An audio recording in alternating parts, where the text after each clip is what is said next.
The intention of this video is to give you an overview of what the astrology for the next few months are going, what is going to be entailed, and what is it going to be like. So the very, very first thing happening that's coming up for us is that Mercury is going to station direct on May 14th. This is going to happen at 5 degrees of Taurus. And this is where, we can have a lot of intellectual clarity. We can, really integrate the lessons that we have learned in the communications and the issues that we have been, dealing with and working with, sort of how we've grown and what have we reevaluated over those 3 weeks. We can really see in a different way, and we can start to, move forward with, communication, and, we can, writing, speaking, signing contracts, all those things become more, I guess, recommended by astrologers to do at that time. However, we do have the remaining shadow phase of Mercury, the Mercury retrograde season of Taurus. That's not going to end until May 31st. So we're still sort of going through that, next period of time where we are integrating things. We are having, final time to, where Mercury is crossing that territory again, a final time to finalize things, get things right, resolve things, and sort of test out all the wisdom that we have gained, and, move forward with things. And we can officially move forward when Mercury leaves shadow on May 31st. But while we're at it, a couple of days later, on May 16th, Jupiter, the planet of expansion, luck, good fortune, and abundance, enters Taurus. And when this happens, growth and prosperity become more probable for, on offer. Where if we take a direction to do something that we value, and if we're alignment with our path of values, and we are, valuing ourselves, and we are cultivating more inner peace and stability and security in our lives, we will get lucky during, the period when Jupiter is in Taurus. And we can also look to the bounty that the earth has to provide, all the resources, all of the, especially nature, and the departments of food and agriculture. All those things are going to be expanded upon. Maybe prices will go up, who knows what will happen. And Jupiter is going to be in Taurus for, the next year until May 25th of 2024. So that's big. However, before we can get into the really juicy, positive, fortunate side of the energy of Jupiter and Taurus, we have a fixed grand cross where Jupiter is going to be squaring Pluto at the very beginning of Aquarius, and then Mars is going to move into Leo on May 20th, and it's going to oppose Pluto. And we also have the lunar nodes, the North Node in Taurus, the South Node in Scorpio, involved with this. So all the fixed signs are going to be lit up and illuminated and really put under the microscope in a really huge way during this time. And Jupiter, and Pluto coming together is, expansion, of things like power and death, rebirth, the process of evolution, where we can see the shadows of things, and Jupiter may expand the shadows of Pluto and Aquarius, which is, groups, what's going on in, your community, with your friends, if there's any, finding out who's true and who's not, finding out just also, technology, and how, it's serving us, and are we using it for good or for evil? That's the whole Pluto and Aquarius conversation, especially AI and especially Chat GPT, which is huge at this particular time. And all of these things may be looked at possibly in a bigger way at this time. And also Mars opposite Pluto is, sort of at worst a volatile, intense energy, but then it's also really powerful energy where you can empower yourself to be really, assertive and driven, to really go at something with all that you got, and really, it's sort of like, drive the whole family out of the desert into the oasis sort of energy, where you're so, loyal and so, driven, and, there's such a passionate, dramatic, powerful energy with Mars opposite Pluto, where, so, super dynamic. So, those are kind of the aspects, and you can put all those pieces together, and of course, the fixed Grand Cross lasts for, from May 17th through the 20th, and there's a variety of, aspects to it that I'm going to be breaking down more in a video that I do on the Grand Cross and on the new moon in Taurus on May 19th, happening at 28 degrees of Taurus. So, and then Mars enters Leo on May 20th. This is about where we can have a lot of courage, where we can, really show up with, putting a lot of pride and passion into, what we're doing. Mars rules Aries, and so, the Sun rules Leo.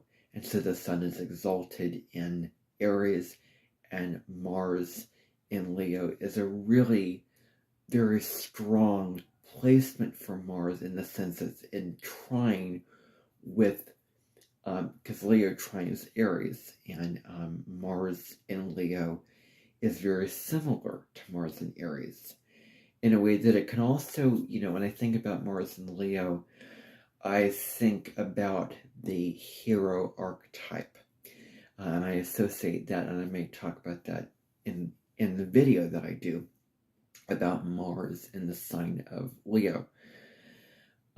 So, that's happening on the 20th. The Sun enters Gemini on May 21st, and we have a quieter, month for the rest of May. The Sun enters Gemini. We're speaking, we're communicating, we're, thinking, we're becoming more versatile, adaptable, all those kinds of things going on. June 1st, June 2nd, the very, very beginning of June, we do have Jupiter and the North Node conjuncting at the very beginning of Taurus. And this is energy that is really productive energy for spiritual growth, where we can really move up on our path of evolution and destiny, and circumstances and people open up to us where we can, evolve in new ways when it comes to, the same Taurus, matters. So, it's really positive. Then, June, beginning of June, we also have the full moon in Sagittarius. We're examining our beliefs. Are they limiting? Are they freeing us? This is a great time for travel, adventure, open-mindedness, expansion, and, fun. Really comes down to that, especially with the, full moon energy, because sociable, extroverted kind of energy, where we can get out and about, and it does bring things to light. So, And then, moving forward to June 11th, Pluto is going to step back into Capricorn. It's going to move into Capricorn, and it's going to hit the aneretic degree of Capricorn. So 29 degrees of Capricorn. And this is, where issues around power structures, tradition, the law, the way that things have always been done, governments or any authority figures in our lives that disempower and limit us, that have the rules, have the regulations, really put in place those boundaries for us. Those are we're sort of purging the older paradigms, and so we're going back and destructing and taking down or tearing down the old so that we can move into the new. And what this can also be as we can step into our own inner power, our own inner authority, where we can know what's right for us and become empowered enough to move on that particular path and march to the beat of our own drum in life, where we are our own inner teacher and inner authority as individuals. So Pluto is moving retrograde through the sign of Capricorn. It did stay in Aquarius on from March 23rd through June 11th, and I'm going to do another video about Pluto moving back into Capricorn and sort of delve deeper into what that is about. Moving forward, around the 17th, we have a new moon in Gemini at the end of the sign, towards the end of the sign, where we can set new intentions around our interactions, especially our community, our neighbors, how we are communicating, are we open to learning new things, how adaptable are we, and how are we using our intellectual energy. So that is going on, and there's certain aspects that new moon makes to other planets. And then right after that, June 19th, June 20th, right there is when Venus in Leo, because Venus is going to enter Leo on June 5th. That's also the day that Mercury is going to make an exact conjunction to Uranus. And this is sudden information, new information that is out of the blue, unexpected. We are making a radical departure from what is known and what is familiar when it comes to the information that we already know. We're thinking up new, innovative ideas. And we're also, it's a great opportunity for us to awaken in us our own intellectual genius, and to, communicate with people who have, these new ideas, and to bring new ideas to the table, but also receive those new ideas.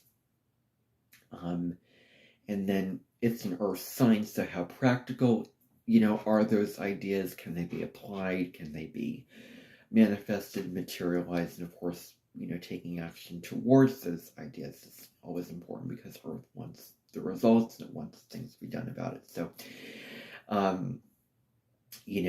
doesn't want it just to be up here in the mind, and it doesn't want it just to be, like pipe dreams and ideas and what's abstract and what is mental. Like, let's ground those ideas into practical manifestation. So Venus is going to enter Leo on June 5th. This is not going to be a normal transit, because Venus is going to move at its regular speed from June 5th to around June 20th. Starting on June 20th, when it hits around 12 degrees of Leo, it's going to start slowing down, it's going to move slower, it's going to come closer to the earth, love, beauty, romance, pleasure. All those things are going to be really huge themes, and it's really going to be more available and more noticeable. We're going to be more aware of those things during the Venus retrograde season. And Venus is going to go retrograde on July 22nd. And then it's going to move backwards in Leo until September 3rd. And then October, it's going to exit its shadow. It's going to, move on to Virgo. And so, Venus in Leo really comes down to, our heart energy. It comes down to really, showing a lot of passion in our relationships. Where do we feel like we are given that, love and that respect and that, adoration? Or, are people, proud of us? Do we feel like we are loved, and are the people in our world being loyal to us? Are we being loyal to them? What and whom are we loyal to? And it's also a great idea to reevaluate our sort of creative, what do we love to do creatively, and to maybe go back over and maybe look back to the things that you used to do that were creative and playful and fun, and go back and this is an opportunity to redo and rekindle that inspiration and that joy that was before then. So, watching old shows that you enjoyed, or maybe getting back to, writing novels or writing poetry, or, it's anything where you are going back to something is, it's a favorable time for that. I also associate, Leo's very materialistic sign. It does deal with objects of beauty. And so Venus retrograde in Leo, this is a great time for objects to be repurposed. I think of garage sales, the idea of garage sales where you are, going and, buying things from others, and maybe, bring and buy, like releasing old things to then take, new things, in exchange. And so, yeah. So, those are a couple of little, thoughts about that. And, in the world of, astrologers and the pop, culture of astrology, people say all these, things which you should or shouldn't do with Venus retrograde. It doesn't get as bad of a rap as Mercury retrograde, yet it's also something to be careful of. Just be mindful when you're getting, plastic surgery or anything like that. All those kind of things like that. So, that's, an overview of what is going on. And then the Sun enters Cancer on June 21st. Now we're moving into looking at our home and family, looking at our, emotional world and how we're nurturing others, how we are being nurtured. Those Cancerian and those lunar themes, since Cancer is ruled by the moon. And so moving into July, very, very early on in the month, we have a full moon in Capricorn opposing the Sun in Cancer. So, the father versus the mother, our home life, our family life versus our, career and our goals and what we want to, manifest out in the world. And balancing, the emotions, the heart and the head, and feeling our emotions, but then coming at it from a place of expressing those with responsibility, Capricorn. So that's, very on early in the month, happening around the middle of Cancer. And so, yeah, so then, moving forward, we do have something really huge happening. on July 17th, July 18th, the lunar nodes are changing signs.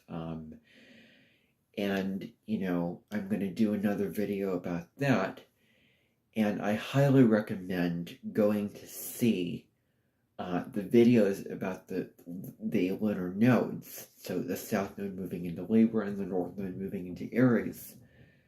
There is a channel, it's called Owning Authenticity, and, Carly is the one who is, the creator of that channel, and she is currently producing a whole video series on the transit of the North Node moving through Aries and the South Node moving through Libra. It is so in-depth and insightful, and there's so many pearls of knowledge and wisdom, and there is so much in those videos where you're really taking a deep dive and really having a really rich understanding of this particular cycle.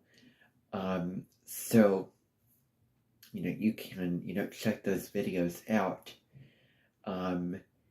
And yeah, so the first one is let's look at the lunar nodes in Aries and Libra, but let's also look at the previous nodal transits. Let's look a little bit later to a couple more nodal transits when the nodes are in different pairs of signs.